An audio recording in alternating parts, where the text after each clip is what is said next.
Bonjour. Voilà, merci beaucoup d'être connecté. Alors, on va démarrer si vous voulez bien.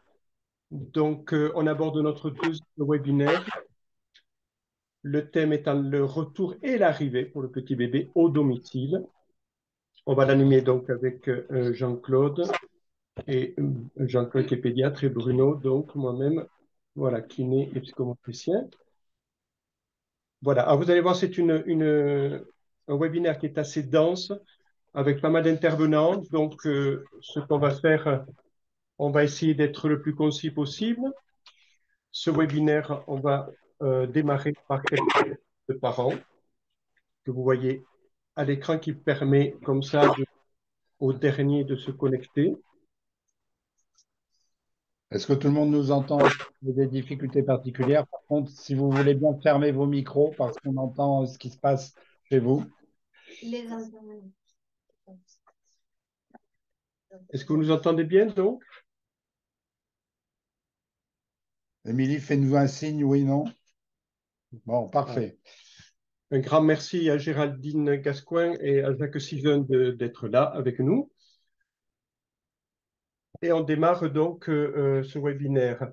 Alors, donc, vous savez que ce webinaire, il a été proposé par le DU, Bébé et Familles Vulnérables, comme une cutie de rappel, entre guillemets, pour ceux qui ont participé à ce DU, mais également tous les référents RPO et COCON, autour d'un thème pour continuer notre socle commun de compétences. Voilà. Donc, on y va.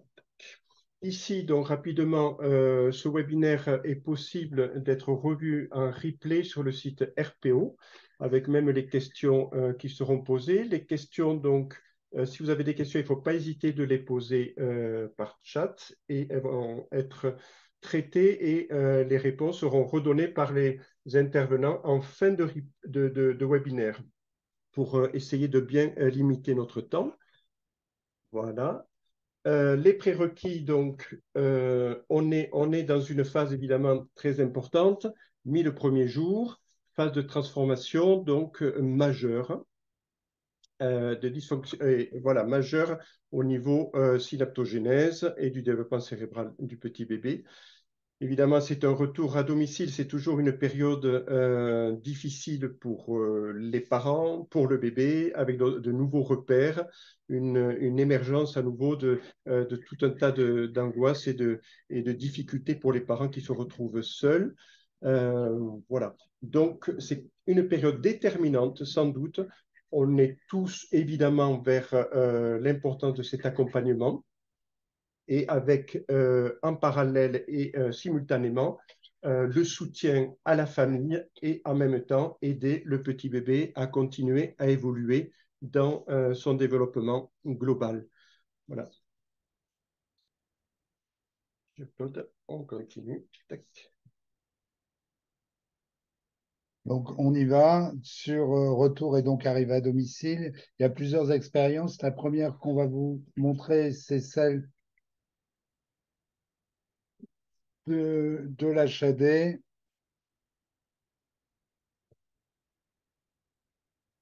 Proposons une hospitalisation à domicile aux familles qui habitent dans un réseau de 30 km autour des enfants, mais l'hospitalisation est une option et n'est jamais imposée. Tous les soins d'hospitalisation, donc on disait autant le faire chez nous en étant plus détendu, alors aussi de se retrouver tous les quatre à la maison. Nous avons séjourné durant 2 semaines dans la chambre parents-enfants tous les trois, ça nous a fait une bonne préparation au retour à la maison. On avait vraiment cette volonté de vouloir apprendre à se débrouiller seul, en fait. Parce qu'au début, on se sent un peu dépendant de toute cette assistance qui nous apporte beaucoup de réconfort. Mais malgré tout, on avait vraiment cette envie, ce besoin de sentir qu'on était capable. Quand on nous a présenté le scope portatif, qu'on nous a expliqué qu'il aurait encore la sonde gastrique, etc., au début, c'était un peu anxiogène pour nous, mais finalement, c'était très simple et puis ça nous aura permis de couper le cordon avec la néonate.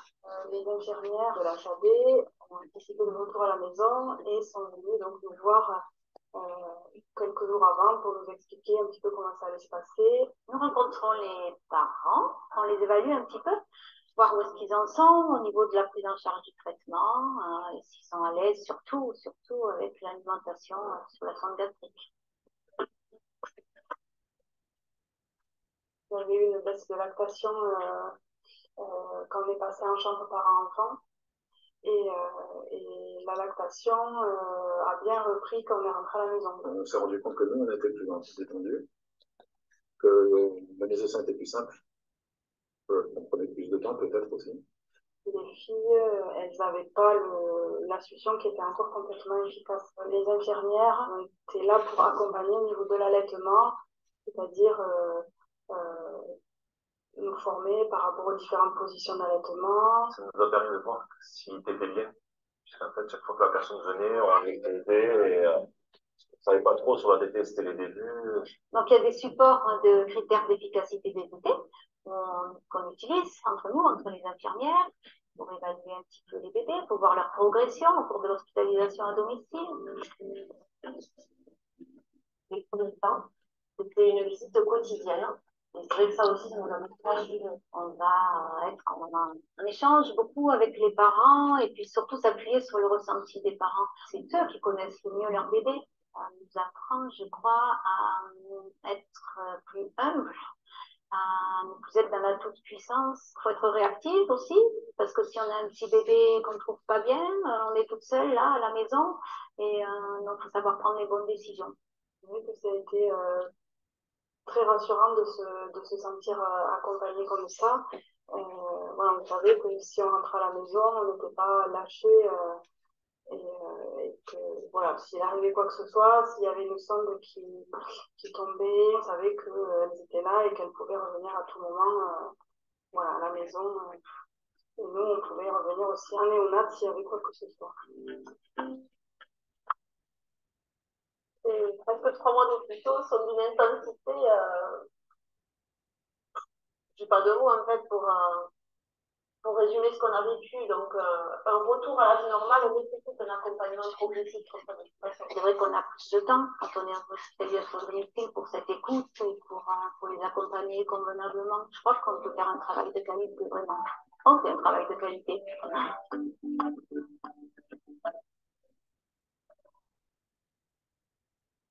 On va poursuivre avec la présentation de l'équipe de Montpellier, des PR de Montpellier, et de l'entretien qu'ils peuvent avoir avec les familles juste avant la sortie ou pour préparer cette sortie.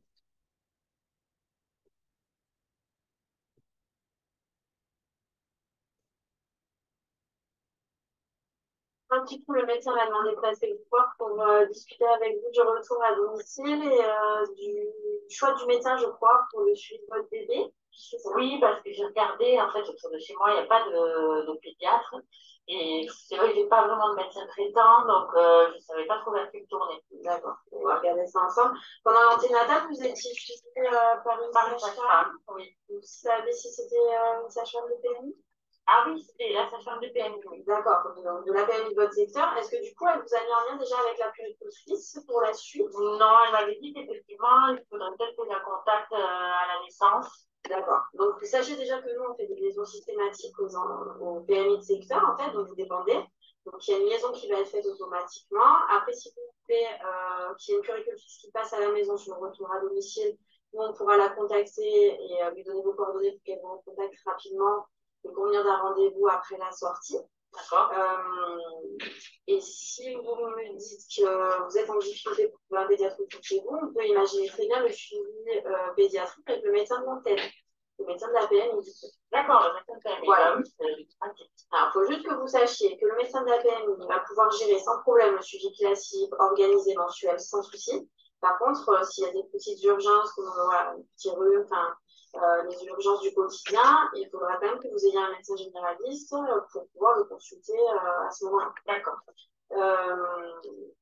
Du coup, en parallèle, vous allez avoir le suivi sur l'hôpital. Oui. Ça, on vous a expliqué. Oui, c'est ça, parce qu'on m'a dit qu'ils devaient revenir à l'hôpital pour voir un médecin. Exactement. On va organiser en fait le suivi du développement de votre bébé ici sur l'hôpital.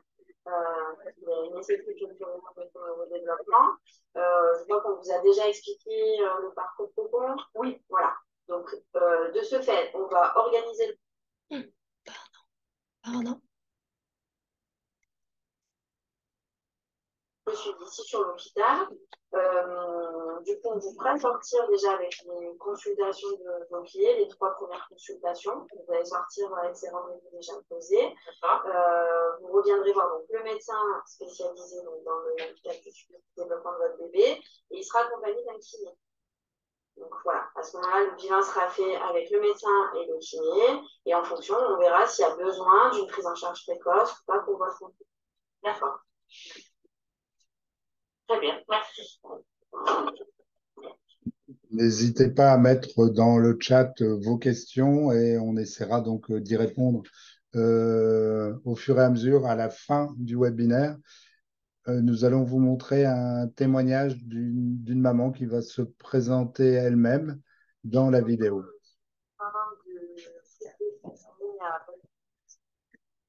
Nous avons eu de la sortie de néonat à la marche, qui était du coup à peu près tous les 1 an d'âge corrigé.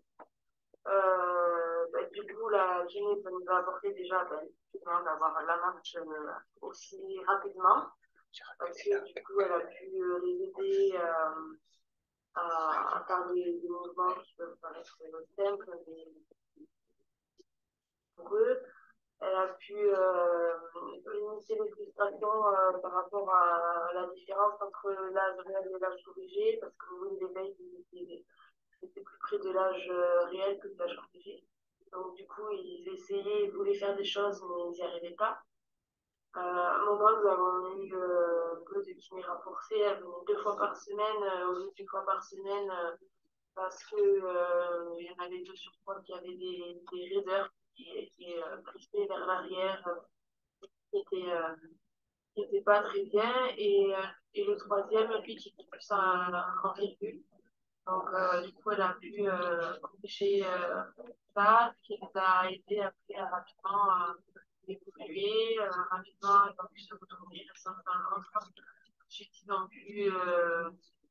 pu tenir assis très tôt. Le premier a tenu assis à 6 mois d'âge corrigé. Donc voilà, nous, la kiné, ça nous a beaucoup apporté pour eux, pour limiter les frustrations, pour avancer dans le côté moteur.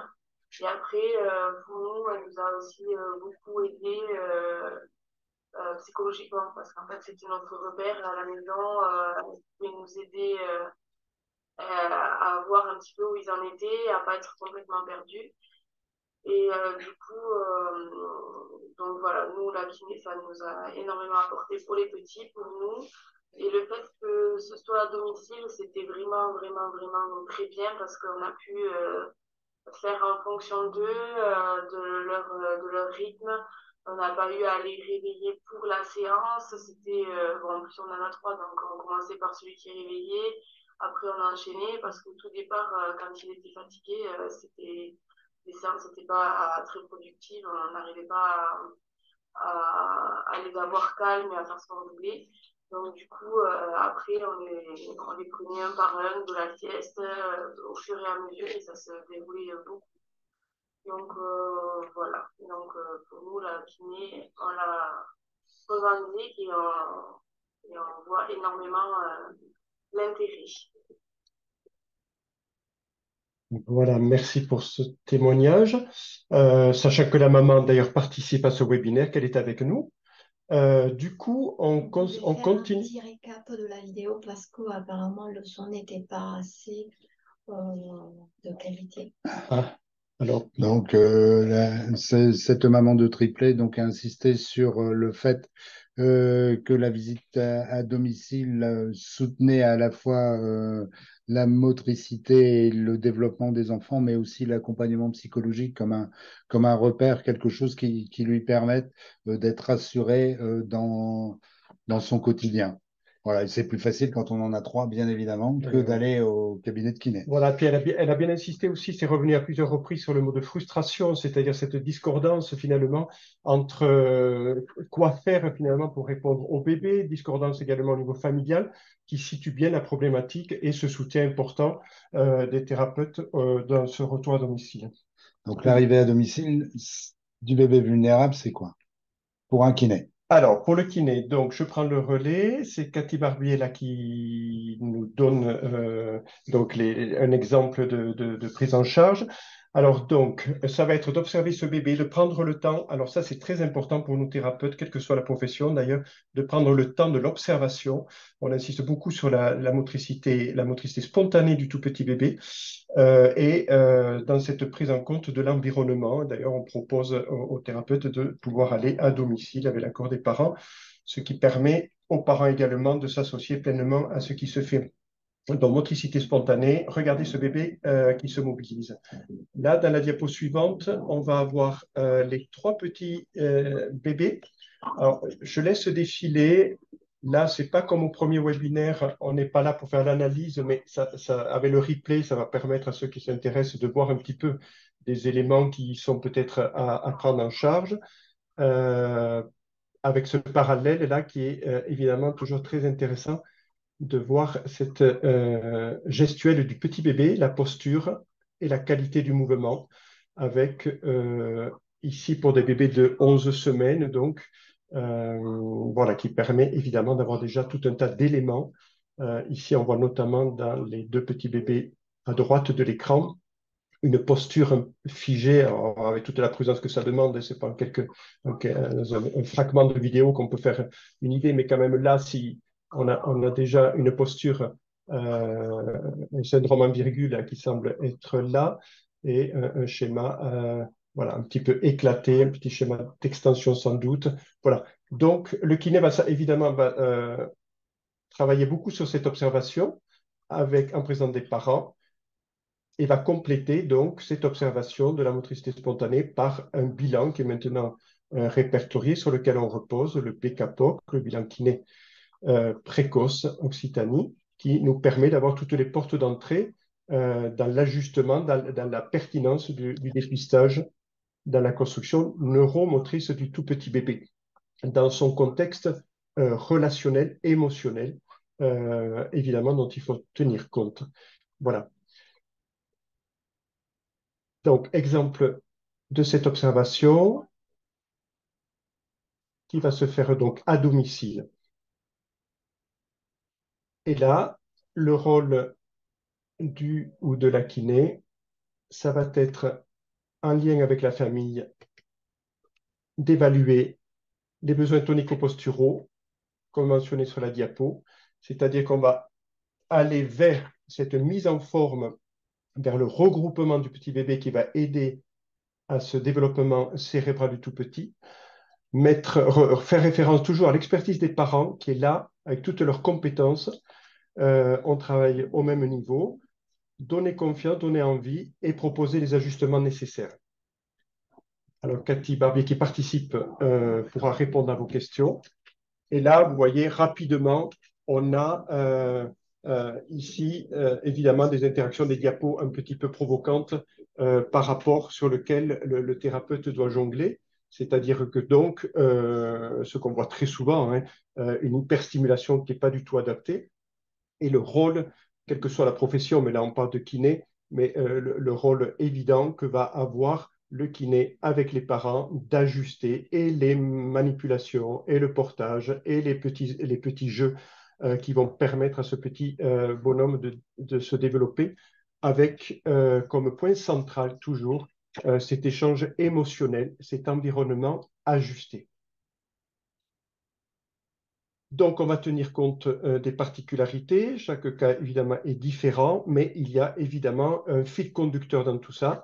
L'ajustement tonico-postural, les psychomotes, eux, vont parler davantage de l'ajustement tonico-émotionnel, de réduire ce schéma d'hyperextension, voilà, de travailler le portage de toujours aller, de montrer aux parents sous forme de jeu, on ne parle pas d'exercice, mais de jeux qui peuvent être refaits, répétés à la maison, pour passer d'une position à l'autre tout en respectant les trois plans de l'espace, pour faciliter les choses, l'autorégulation du bébé et travailler sur la vigilance de ce petit bébé. Euh, voilà. Alors, le kiné, dans ce retour à domicile, qui est un continuum, évidemment, avec ce qu'a fait le kiné en néonat, d'ailleurs, le lien, en principe, se fait avec les deux kinés, de néonat et à domicile.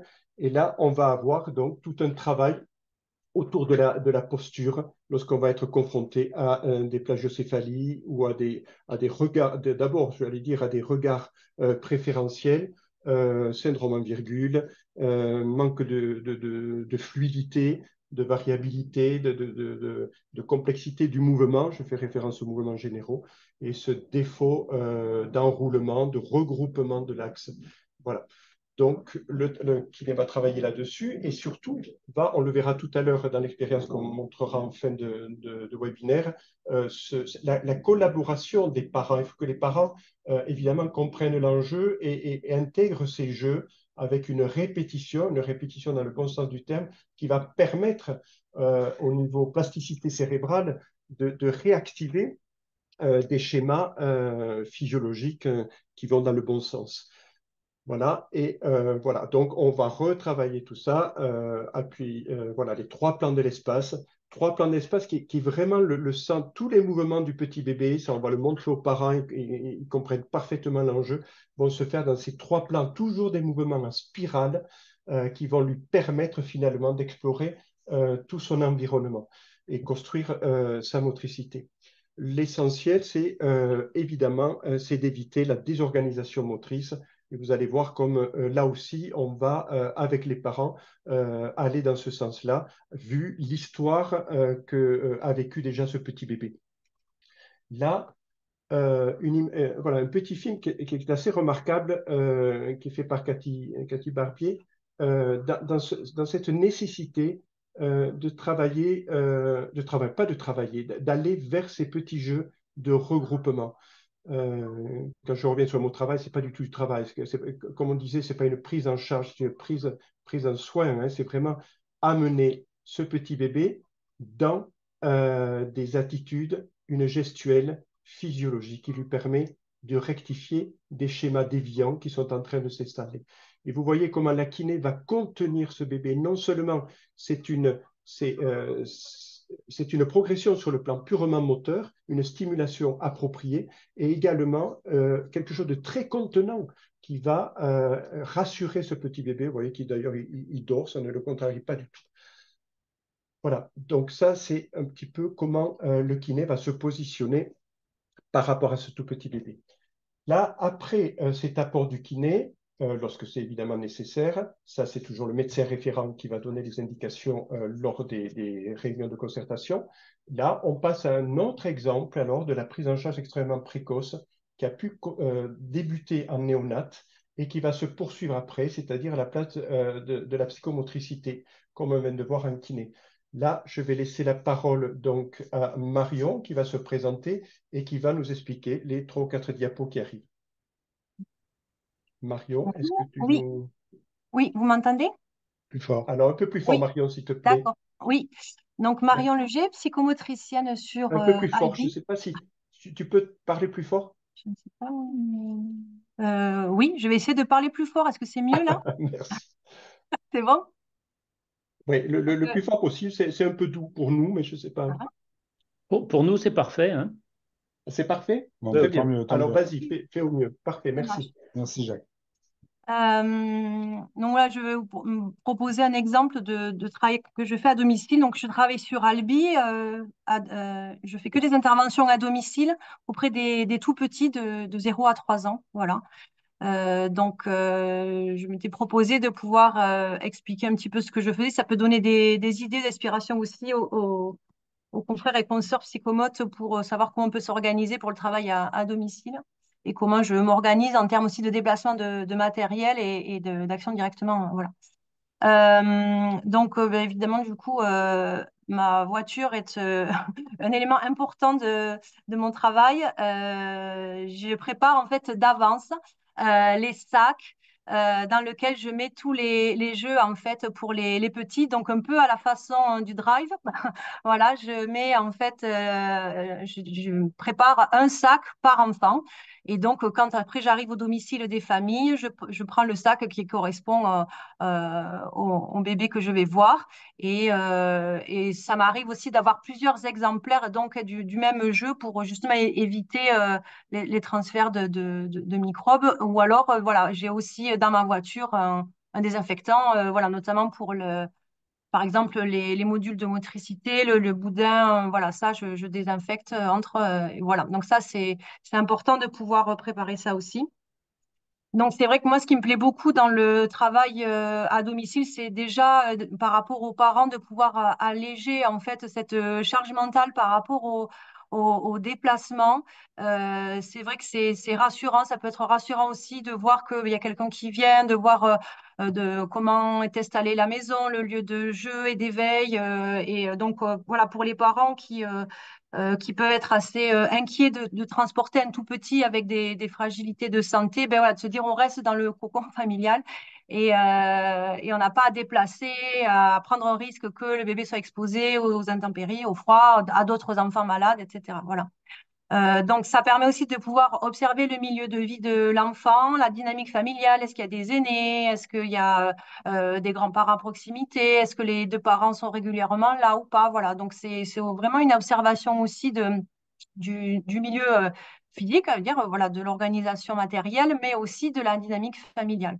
Donc là, on peut vraiment accompagner de façon très concrète, très pragmatique et précise l'aménagement de l'espace d'éveil et de la vie familiale. Voilà, quand des fois le lieu d'éveil est trop éloigné du reste du lieu de vie familiale, on essaie de penser avec la famille, voilà, on co-construit un petit peu ensemble le lieu d'éveil et comment on peut aménager des choses dans l'intérêt du petit et des parents et de la fratrie quand il y en a.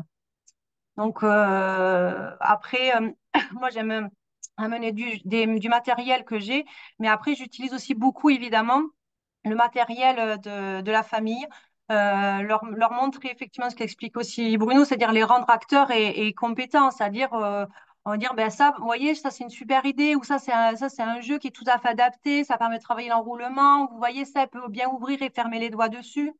Voilà. Donc là, pour illustrer un petit peu ce travail-là, avec une petite toune là, avec qui j'ai commencé à travailler avec Alizé, quand je suis arrivée au domicile, donc il y avait la petite, elle était essentiellement installée dans son couffin. Et donc, on a réfléchi ensemble avec la maman de pouvoir donc aménager un espace pour elle.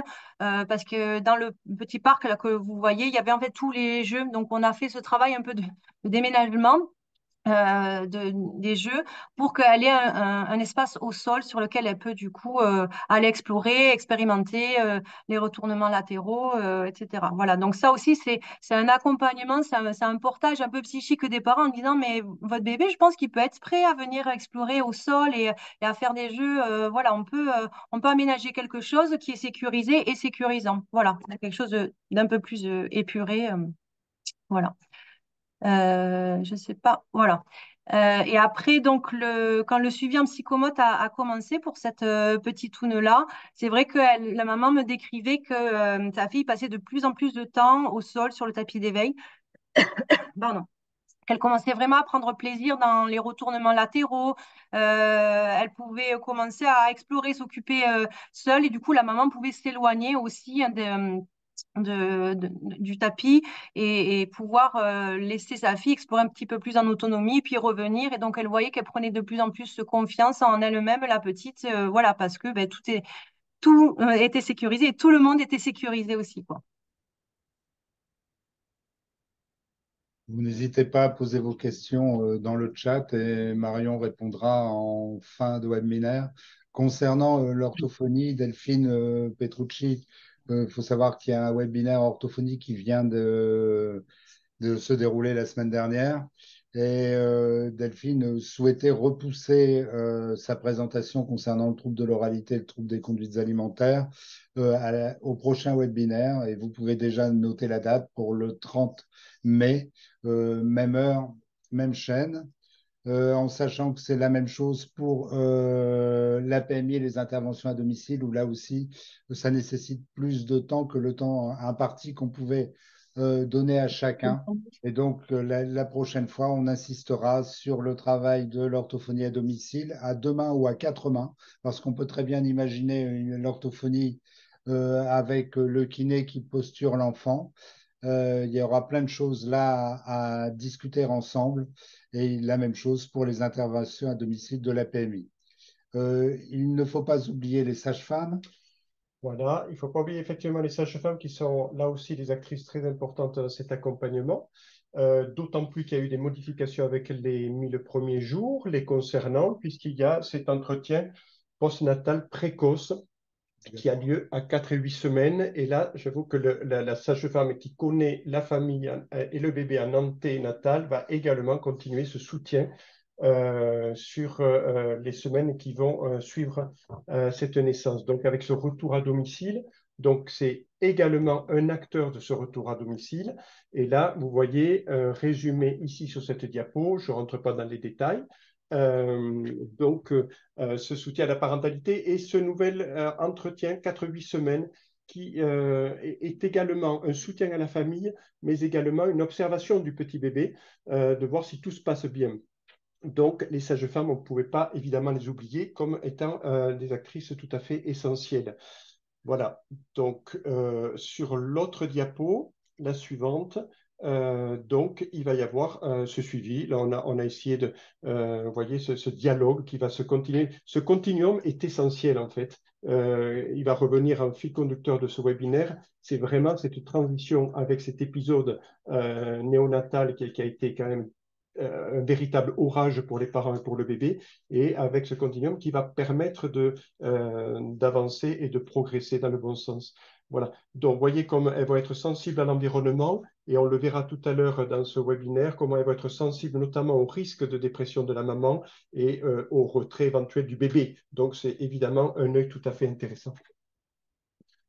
On va poursuivre en parlant de cet impact de l'hospitalisation sur la qualité de l'attachement de l'enfant et le bien-être émotionnel qui en découle, ou le mal-être émotionnel qui peut en découler, à condition que soit mise en place pendant le séjour et après la sortie de la mère, cette promotion de la proximité, la pratique des soins peau à peau, les soins NIDCAP, les soins kangourou, l'encouragement à l'allaitement maternel, le caregiving sensible, tout ceci permet l'établissement d'une alliance de soins entre les parents et le professionnel.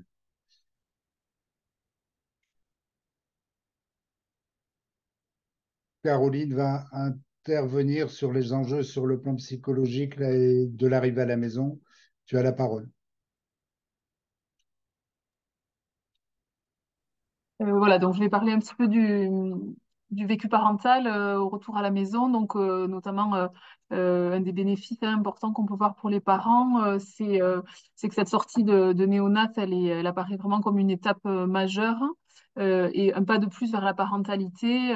Donc, voilà, des parents qui peuvent dire qu'ils passent de pré-parents à parents. Donc, ça en dit long après 3 mois d'hospitalisation auprès de son bébé sur la question de leur vécu parental et s'occuper d'un vrai bébé, c'est-à-dire le bébé qui sort de la néonate.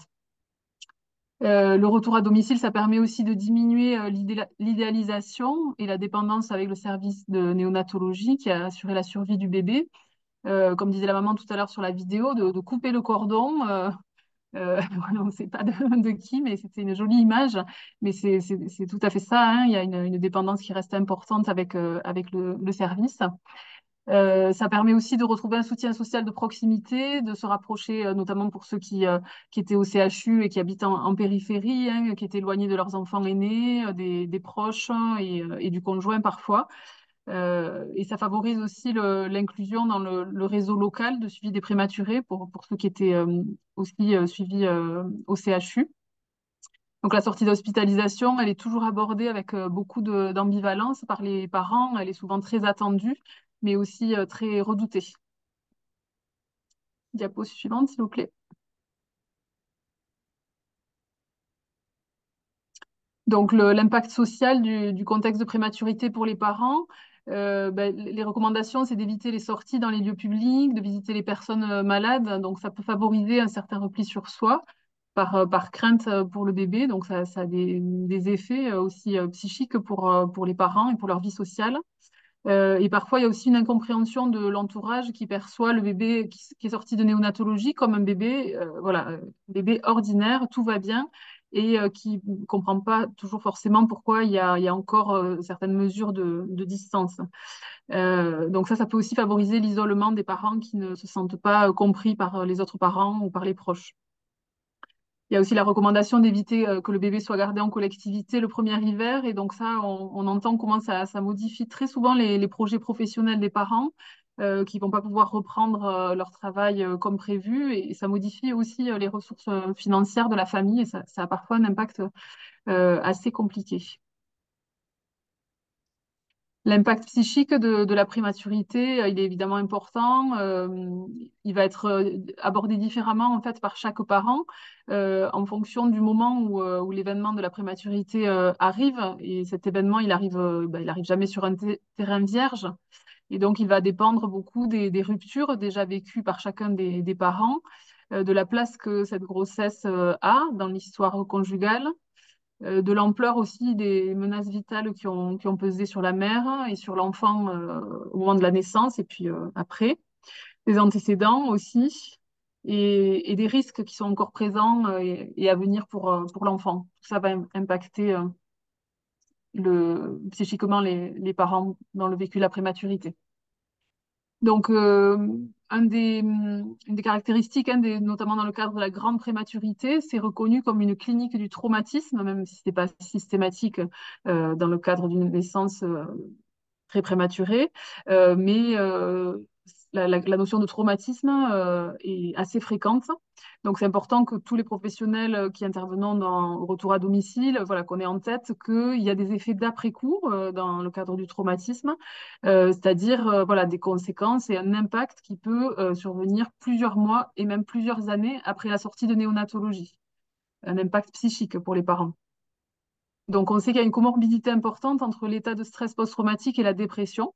Donc, c'est du coup très important de repérer la présence de traumatisme autour de la naissance prématurée, puisqu'il y a voilà, un facteur dépressif dont on sait qu'il est évidemment très délétère pour les relations précoces parents-bébés. Et on sait aussi que l'impact des réactions post-traumatiques, elle n'est pas forcément liée à la sévérité en fait, du risque périnatal, mais par contre, elle va beaucoup impacter le style interactif du parent avec son bébé. La dimension traumatique, elle peut être tout à fait présente chez les pères aussi. Et ce qui a été repéré dans une étude, là, c'est qu'effectivement, ça se manifeste plus souvent de façon différée, donc même 4 mois après la naissance du bébé, de façon plus différée que pour les mères. Donc, un outil là, qui évalue justement l'état de stress post-traumatique périnatal, un outil qui s'appelle le PPQ, on voit par exemple qu'on retrouve 45% de PPQ positifs chez des mères qui ont eu un bébé très grand prématuré, alors qu'il est de 2% chez les parents de bébés nés à terme. Hein. Donc, on voit que c'est quand même assez fréquent la présence de cet état de stress post-traumatique. Donc, le risque de cet état psychique pour les interactions précoces parent-bébé, c'est une centration sur la dimension corporelle, médicale autour du bébé, avec des interactions qui vont être plus contrôlantes, moins d'adresse verbale à l'enfant et plus de difficultés à lui prêter une vie émotionnelle, une vie subjective, hein, et donc voilà, une centration plus grande sur la dimension médicale. Un autre risque, c'est la surprotection anxieuse. Ou l'évitement, une certaine distance avec l'enfant, avec la prégnance de l'image d'un bébé qui est souffrant, qui est fragile, avec des inquiétudes qui demeurent longtemps pour son avenir. Donc tout ça, ça connote les interactions précoces. On retrouve aussi des difficultés d'accordage affectif et des difficultés d'identification au bébé, à ce qu'il ressent. Donc encore une fois, sa vie émotionnelle. Tout ça, c'est des risques potentiels. Les difficultés de séparation aussi, c'est-à-dire, ça on le voit longtemps, longtemps après, plusieurs années, la prégnance de vécu d'abandon et la culpabilité fréquente chez les parents d'enfants prématurés. Donc, pour les professionnels qui sont présents au retour à domicile, voilà, on est tous, il est nécessaire qu'on soit tous à l'écoute du vécu parental, différemment selon nos fonctions, mais chacun de sa place pour pouvoir évoquer, voilà, le retour à la maison, la réorganisation de la vie familiale, le niveau de fatigue et d'anxiété, la prégnance du vécu de la naissance et de l'hospitalisation, évaluer s'il y a des aides présentes ou si les parents sont isolés, quels sont les projets de reprise du travail, de mode de garde du bébé. Donc l'idée, c'est de pouvoir adresser ses parents, quand on repère autour de toutes ces thématiques des difficultés, de pouvoir les adresser à des professionnels spécialisés si besoin. Donc, par exemple, en psychiatrie périnatale. Donc, au retour à domicile, le maillage entre professionnels, il va être très important et c'est ce qui va favoriser un sentiment de contenance pour les parents. Et c'est ce qui va être garant de la continuité de l'accompagnement de la famille. Oui. Voilà, donc c'est important de pouvoir soutenir la restauration des compétences parentales par la reconnaissance de leur vécu, ce que nous disait Marion là juste avant, effectivement pouvoir reconnaître là où ils en sont et ce qu'ils mettent en œuvre et les aider dans leur capacité à décoder et à s'ajuster aux besoins de leur enfant, puisque c'est à partir de cette confiance qu'ils vont avoir en eux-mêmes que ça va fonder la sécurité de base chez leur enfant. Donc l'enjeu est important de s'attarder un peu sur le vécu parental. Donc l'importance de ce maillage entre les différents professionnels après le retour à la maison. L'idée donc c'est d'accompagner, de soutenir les liens parents-enfants dans la durée. C'est très important dans la durée parce qu'on voit même à 4-5 ans comment les parents sont encore très impactés par cette prématurité et cette longue hospitalisation. Donc l'idée c'est d'éviter les vécus de lâchage après la sortie, essayer de limiter l'anxiété parentale.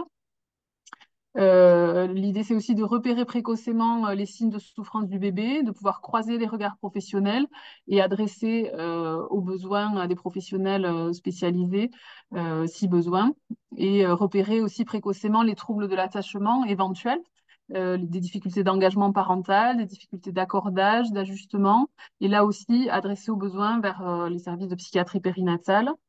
Voilà, aussi l'importance d'avoir des outils d'observation et d'évaluation qui puissent être transversaux entre nous, un vocabulaire commun.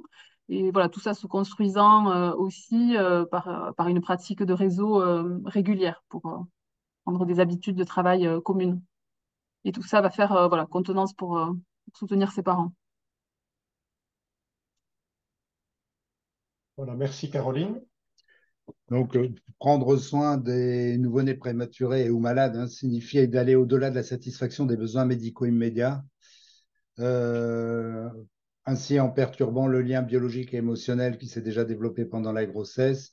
Une séparation précoce est bien entendu néfaste pour le nouveau-né et ses parents avec des conséquences à court, à long terme, agissant comme des facteurs de stress avec des effets sur la santé physique et mentale du nouveau-né et la constitution de la famille.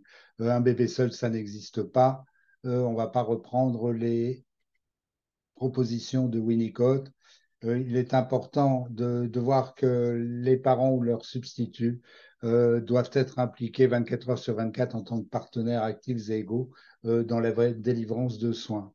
On va passer sur le principe des interventions qui commencent en néonatologie, dont on sait les meilleurs effets sur le développement cognitif, en particulier que lorsqu'elle commence après la sortie. Plus les soins de cet ordre, ces interventions démarrent et sont poursuivies dans un continuum, plus elles sont efficaces. Bien évidemment, ces interventions seront centrées en particulier sur l'écoute du lien parent-enfant et il a été mis en évidence la nécessité de combiner tous ces éléments pour aider au mieux au développement de l'enfant. Et parmi ces principes, est-ce que Jacques, tu veux présenter le NBO? Oui, volontiers. Donc, en fait, ce qui a été dit, c'est qu'on a besoin de travailler, de soutenir l'attachement, le processus d'attachement et de bonding entre le parent et le bébé, ce processus qui est mis à mal par la séparation et par l'hospitalisation, et par aussi le contexte émotionnel du parent. Et donc, dans la littérature, il existe plusieurs programmes qui sont assez intéressants parce qu'ils disposent d'une certaine validation scientifique. Parmi eux, le NBO. Le NBO, c'est issu de l'échelle de Brazelton. Vous savez, l'échelle de Brazelton, un ensemble d'items que l'on va administrer à un bébé et on va regarder sa réponse comportementale.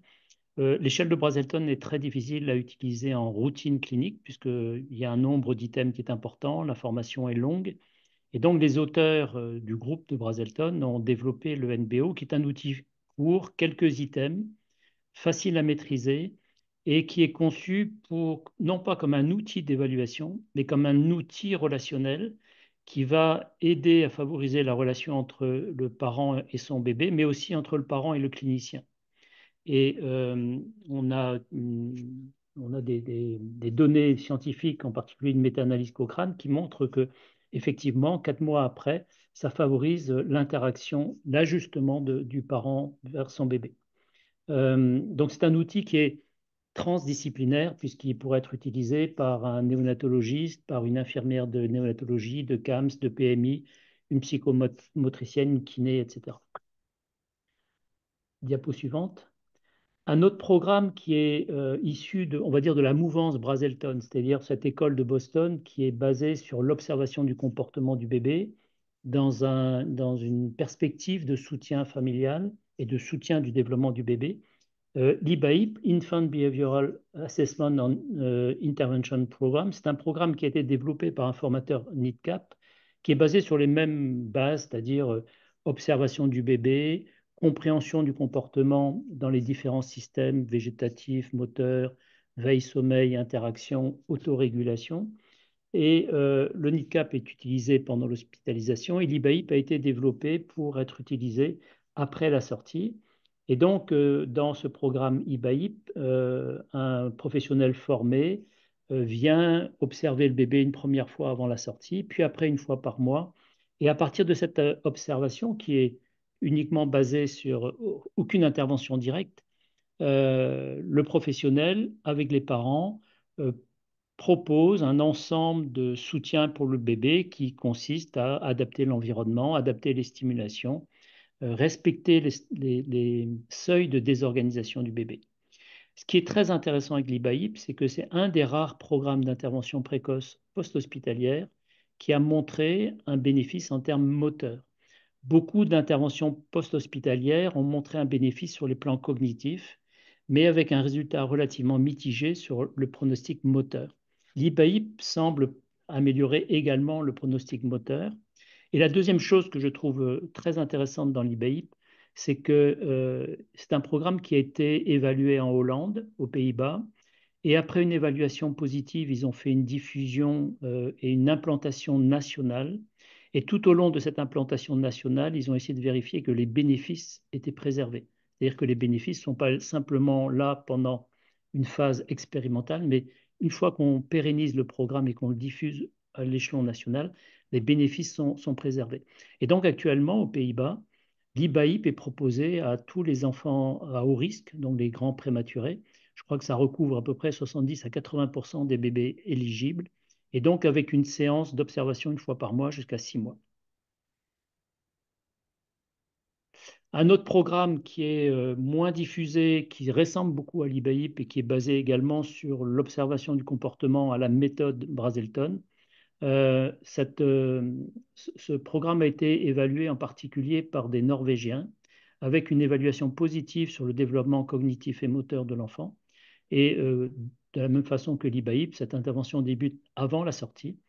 Et on fait 7 séances quotidiennes, 7 séances non pas quotidiennes, 7 séances quotidiennes à l'hôpital. Et puis après, 4 visites à domicile entre le jour 3 de la sortie et le 3e mois après la sortie. Donc, l'intérêt de ces programmes, c'est d'avoir une certaine évaluation scientifique. Et cette évaluation scientifique me paraît indispensable quand on fait des choix stratégiques pour le soutien des bébés à haut risque et surtout quand on essaye de défendre ça auprès des tutelles pour le financement. Voilà, merci beaucoup, Jacques.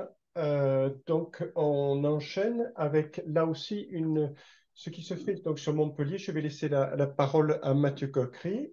Mathieu, à toi. C'est bon le son là? Oui, Parfait. on t'entend bien. Ok, alors vous pourrez passer les diapos? Oui. Alors oui, bon, c'est parti. Alors bonjour, je m'appelle Mathieu Coquery, je suis kiné. Attends, tu peux revenir en arrière juste s'il te plaît? Je suis kiné au CAMS de Montpellier et aujourd'hui je vous présente PIPA rapidement. C'est un programme d'intervention précoce accompagné Recule un peu, Mathieu, du micro parce que ça souffle pas mal. pour Juste. les Ouais. enfants de 0 à 2 ans à haut risque de PC, donc de paralysie cérébrale et ou de TND, troubles neurodéveloppementaux, pardon. C'est un travail qui est fait avec également les CAMS de Nîmes et d'Alès. C'est bon, merci. Donc les critères d'inclusion, oui, les enfants qui sont concernés, c'est les enfants qui ont une lésion cérébrale significative à l'IRM et les prématurés de moins de 27 semaines d'aménorrhée sur la base des travaux de Épipage 2. Voilà, merci. Donc là, on se concentre aujourd'hui sur le retour à domicile et l'accueil à domicile du bébé et de la famille après la néonate. Ça, c'est réalisé notamment par les puères et les psychomotes dans notre CAMS, dans le cadre de PIPA, 1 à 2 fois par mois en fonction des besoins de la famille. À 3 et 4 mois également, il y a bien sûr la consultation pédiatrique et puis le bilan neuromoteur, le bilan kiné réalisé par les kinés du CAMS. Merci. On peut passer. Ouais. Donc c'est sur le programme PIPA, c'est sur les grands principes, pardon, c'est tout ce qu'on vient de dire là qui a déjà été dit.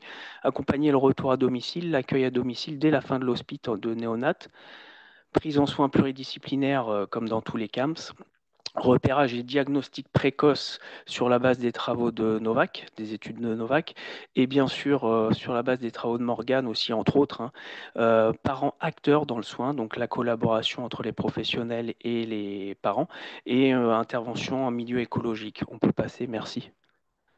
Donc les conclusions de Morgan, là, dont je vous ai parlé juste avant, c'est que la participation active, donc qu'il faut vraiment rechercher entre les professionnels et les parents, et l'enrichissement de l'environnement de l'enfant, ce sont des recommandations fortes pour le domaine moteur et cognitif de ces enfants-là. On peut passer.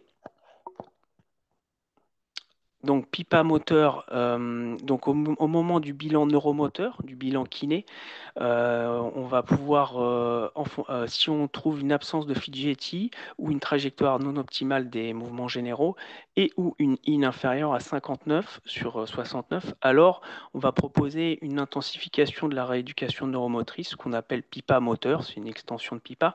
Ça veut dire que ces enfants-là ont un diagnostic de très haut risque de paralysie cérébrale, ou on peut déjà parler de paralysie cérébrale dès cet instant-là.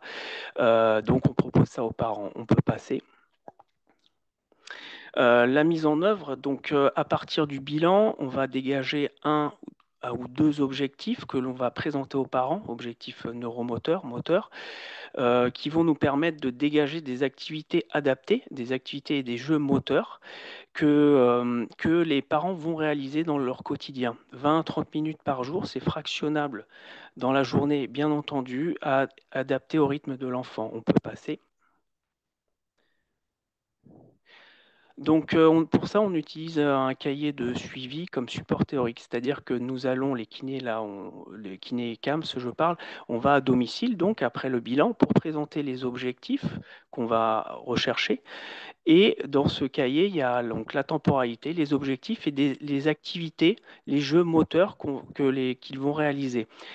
Donc, quand nous venons à la maison après le bilan, nous réalisons, les kinés, les activités et les situations motrices avec l'enfant et les parents vont nous filmer avec leur téléphone. Donc, ils auront également un support vidéo en plus du support écrit. Très important, c'est le retour après. Presque c'est 1 semaine à 2 semaines après, on revient à domicile et on va réaliser une séance de réajustement en fonction des feedbacks des parents. Soit ils vont nous montrer leurs jeux moteurs, les jeux moteurs, soit ils vont nous montrer des films qu'ils ont réalisés. C'est en fonction d'eux et c'est vraiment important cette deuxième séance entre autres. Merci.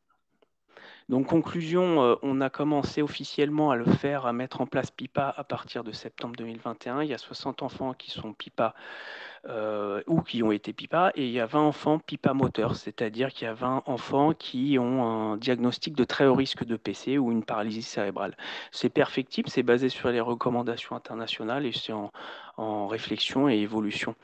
Juste un dernier mot aussi, il y a une médecin interne qui fait sa thèse dessus pour voir la faisabilité de ce travail de collaboration sur le moyen terme avec les parents. Hein, voilà. Et pour aller plus loin, on a écrit un article qui vient de sortir que vous pouvez trouver sur le net. Voilà.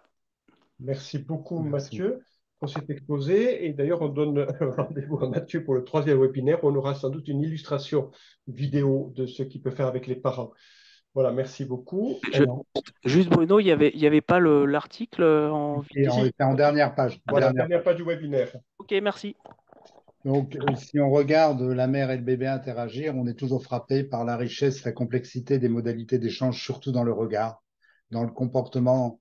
Toutes les mères qui ont accouché savent très bien ce regard initial de cet enfant.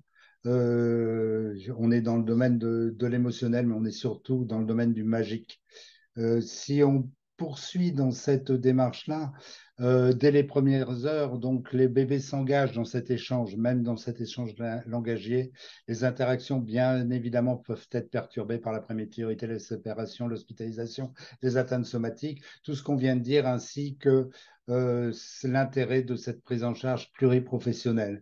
Notre idée aussi pour ce webinaire, c'était que quand on allait à domicile, il fallait aussi avoir un regard sur la mère et la possibilité que cette maman puisse présenter des difficultés majeures à type de dépression maternelle, éventuellement reconnaître le retrait de l'enfant et surtout dans ces situations complexes, ne jamais rester seul comme professionnel.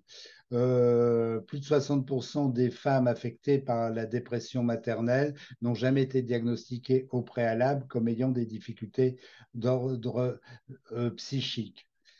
Ça représente 15% de la dépression, 9% de troubles anxieux et bien évidemment la psychose puerpérale dont on parle beaucoup mais qui représente que 0,1 à 0,2%.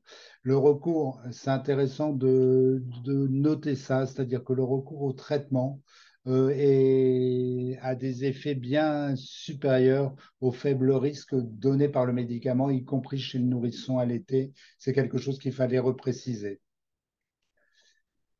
Les grilles d'évaluation, bien évidemment, il y a toutes les grilles qu'on connaît. Il y a la grille de Bobigny, l'échelle alarme détresse bébé, la DBB, pour évaluer le retrait comportemental de l'enfant et se souvenir que le retrait de l'enfant est un comportement défensif de la part du bébé.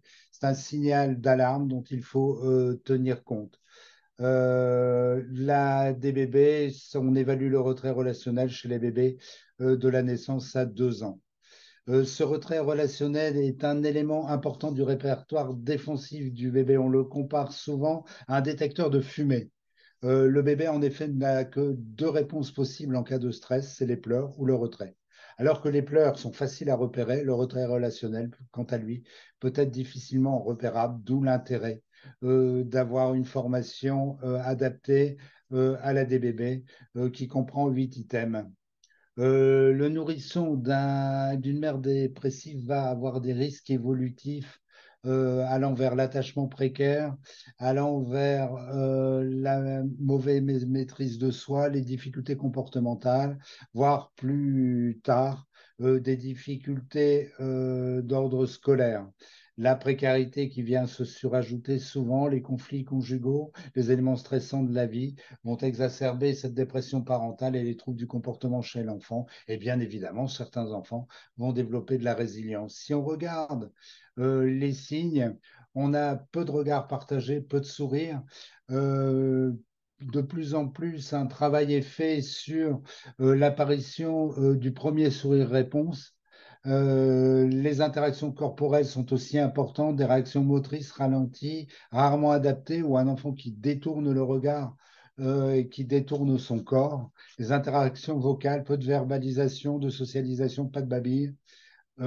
peu de stimulation tactile et kinesthésique, peu d'engagement, peu de sensibilité, peu d'adaptation au bébé, comme si ces interactions ne pouvaient pas se mettre en place, comme si c'était deux systèmes qui avaient du mal à se rencontrer. C'est la notion d'accordage, d'interaction peu prolongée, d'asynchronie, et qui va se manifester aussi par des difficultés de régulation.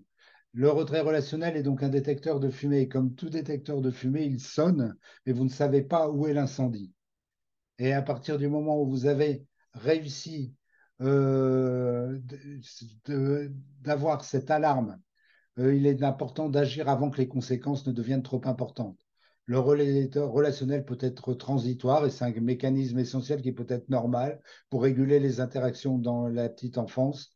Vous savez très bien que le tout petit a déjà, dans ses fixations du regard, un intérêt pour les visages. C'est l'expérience de la still face.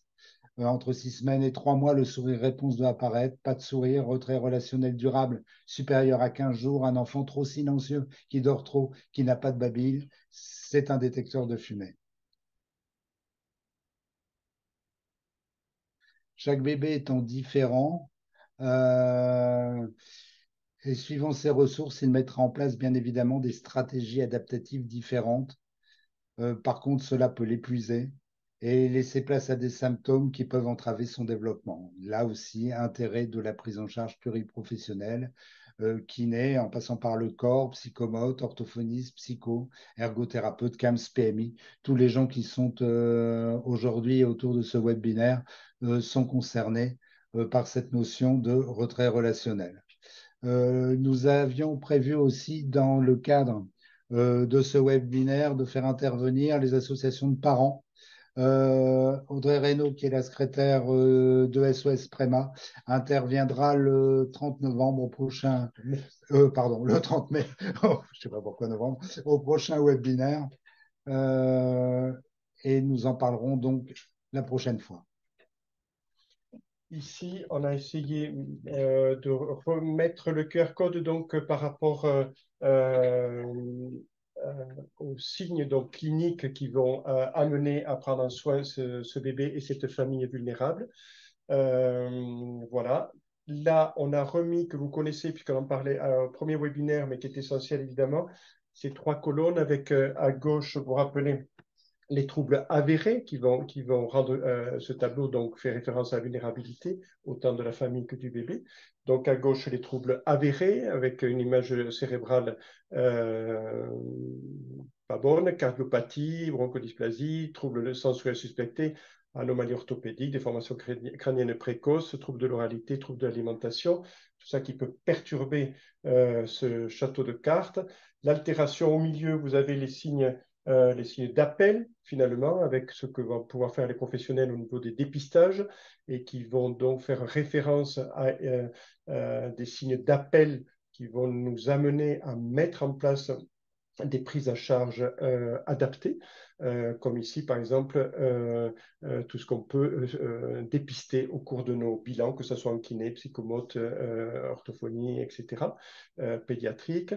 Et la troisième colonne, elle, qui est plus sur l'impact de l'environnement. On est toujours sur cette corde raide entre cette alchimie, finalement, entre ce petit corps organique et tout cet attachement qui se construit, ces interactions qui, en même temps, se construisent. Voilà, diapo suivante ici. On a ici le QR code qui fait référence à tous les référents, quelle que soit la profession.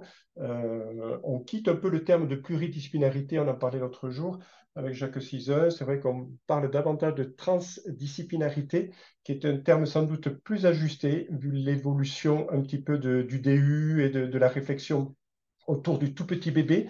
Pluridisciplinarité, ça fait plus penser à des professions côte à côte. Transdisciplinarité, c'est vraiment des compétences transversales, un socle commun qui permet d'avoir une action commune tout en ayant évidemment nos spécificités. Alors, quel que soit l'intervenant, donc, on a vu, si on synthétise un petit peu toutes les expériences qu'on a essayé de déployer dans ce webinaire, ce continuum absolument nécessaire donc de la néonatologie au domicile, avec nécessité du lien qui n'est pas toujours facile entre la néonate et ce qui va se passer par la suite au niveau des professionnels. On sait que RPO, Cocon va s'attacher notamment à favoriser les réunions de concertation professionnelle, les RCP, pour faciliter ce lien interprofessionnel qui est absolument nécessaire. Vous avez vu quand même le nombre d'acteurs autour de ce petit bébé et autour de la famille. Donc, il faut donner quand même quelque chose de cohérent, de contenant pour la famille, qui puisse bien s'y retrouver, qu'on puisse travailler vraiment ensemble.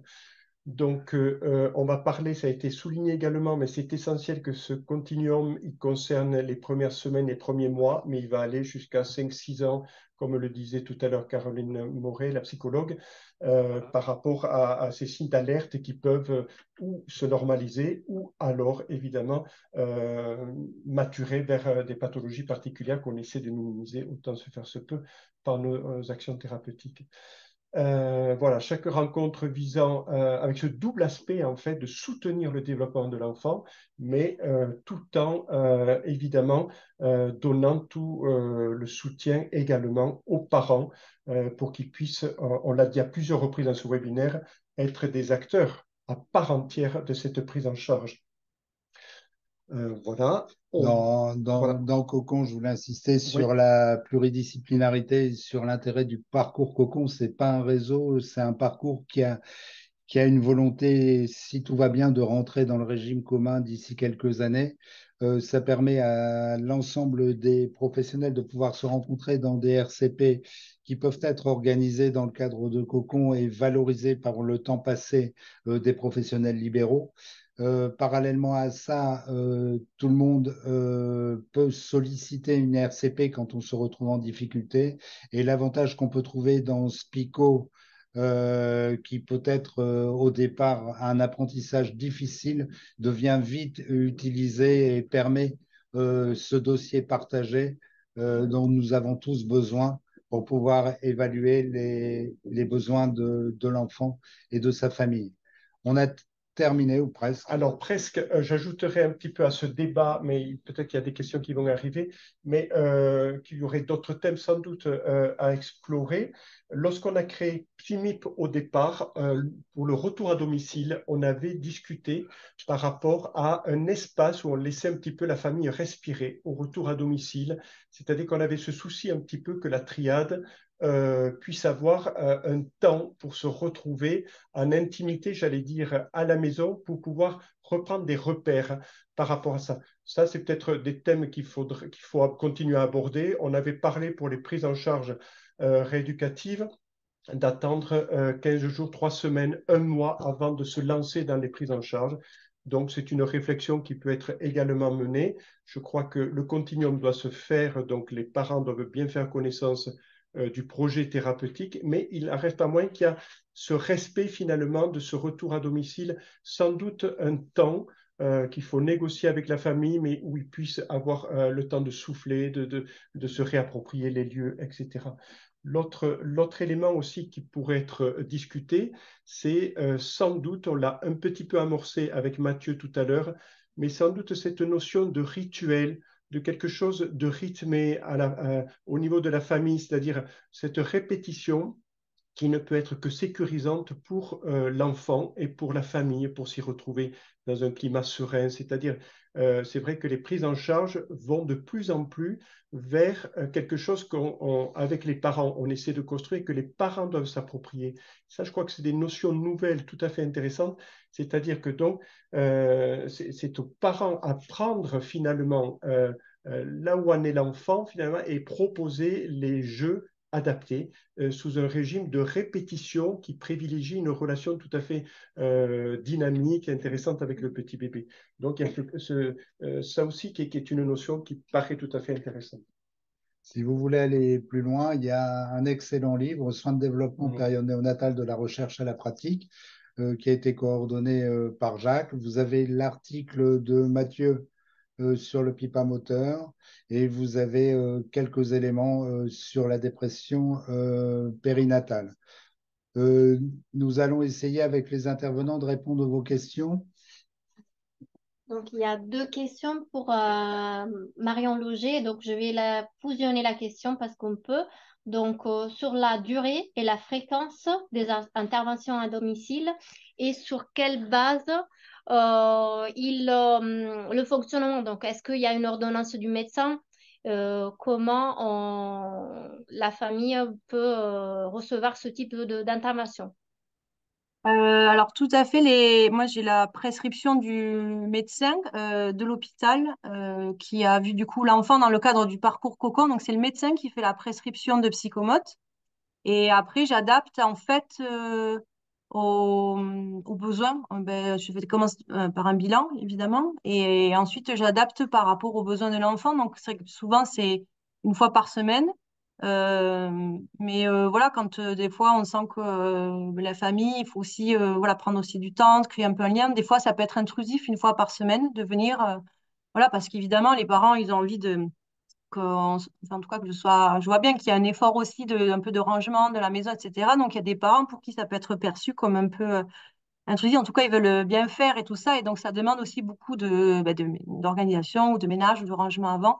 Donc, ça m'est arrivé au démarrage de faire vraiment une fois tous les 15 jours pour créer cette alliance-là avec les parents. Et puis après, voilà, petit à petit, augmenter le rythme, quoi. Donc, ça, voilà, c'est important d'arriver à sentir ça avec les parents et créer ce lien-là de confiance et d'évaluer un peu. Après, on a deux questions pour le professeur Sizan.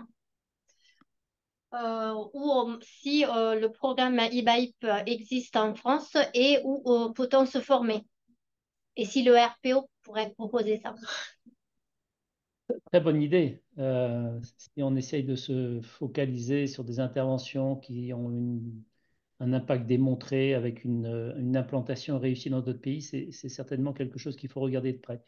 Pour l'instant, la seule formation IBAIP qui a été réalisée à Brest dans un cadre d'un projet de recherche qui incluait 4 CHU, Brest, Nantes, Strasbourg et Tours. Donc, on a formé 9 professionnels qui étaient soit des kinés, soit des psychomotes, soit des orthophonistes. Et l'étude est en cours, les inclusions sont en cours. Et donc, on aura un peu plus de résultats, je pense, l'année prochaine de cette expérimentation. En dehors de cette formation qui était prévue dans un contexte de recherche, pour l'instant, les formations sont accessibles aux États-Unis.